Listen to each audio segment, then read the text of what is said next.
It's just being that hands-on that's been taken away from you. People understandably are lonely, so calls on average take me about 4 hours of my working day. Housing officers like myself have contacted all our elderly and vulnerable residents to find out, how they are doing and to ascertain their support needs. We developed a response project called Call and Chat, and this was an adaptation of our existing befriending program, where the key difference being we would have our volunteers pick up the phone and call our residents as opposed to visiting them in their homes. Some residents, it was just a general chit chat and conversation to see how they are, what they've been up to, what they've been doing.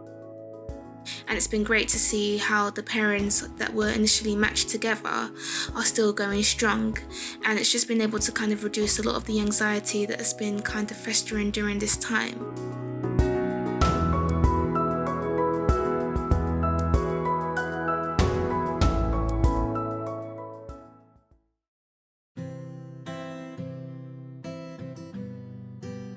I was one of the people required to shield due to an ongoing health condition.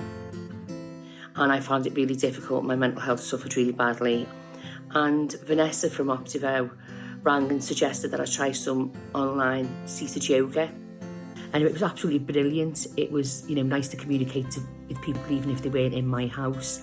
The exercises were what I could do, and my mental health has just really improved. I spoke to the wonderful CGL, who then sent me this wonderful tablet.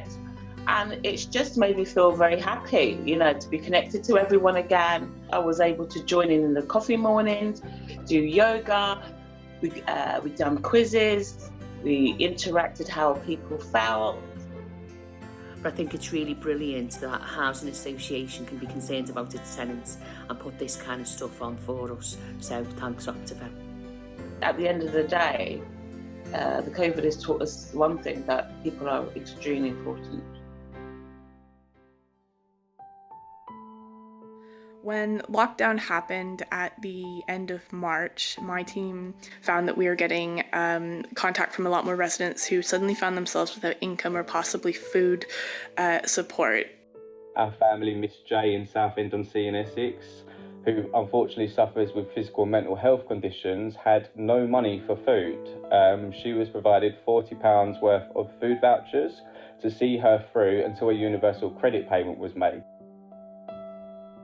She was without any food, and she also had mentioned that she had a big debt on her energy bill. And I also made a referral to Green Doctors, who were able to help apply for a grant which put credit on her account and helped her switch to a cheaper rate. I can only imagine the length she may have had to go to get food during this time.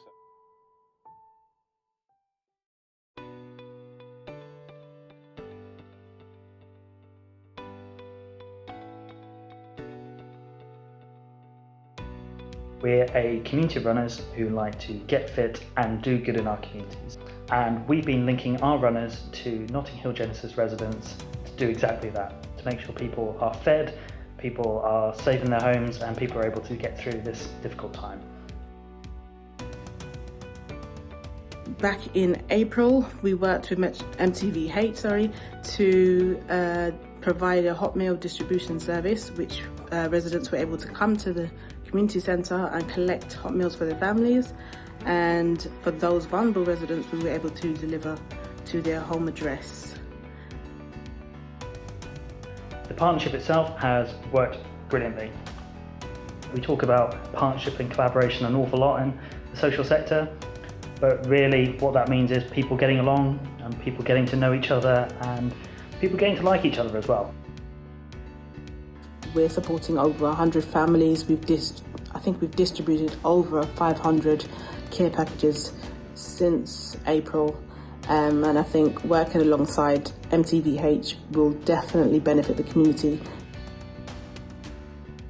So in late March, we launched the East End Emergency Fund to support those communities most in need.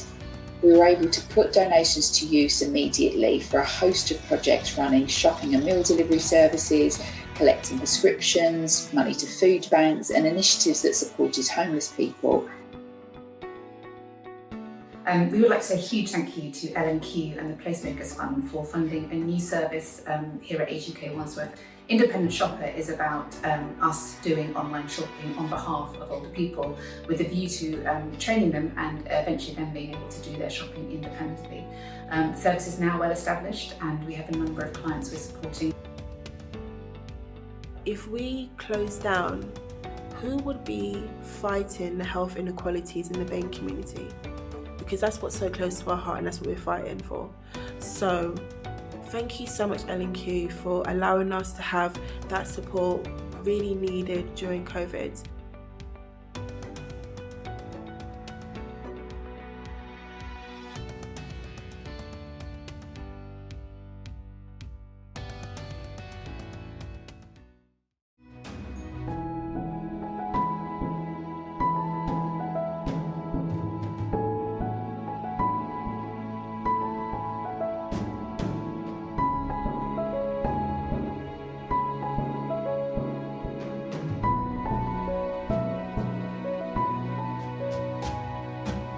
Our fast response to the pandemic has helped many of our customers, both old and young, with their well-being and to sustain their tenancies.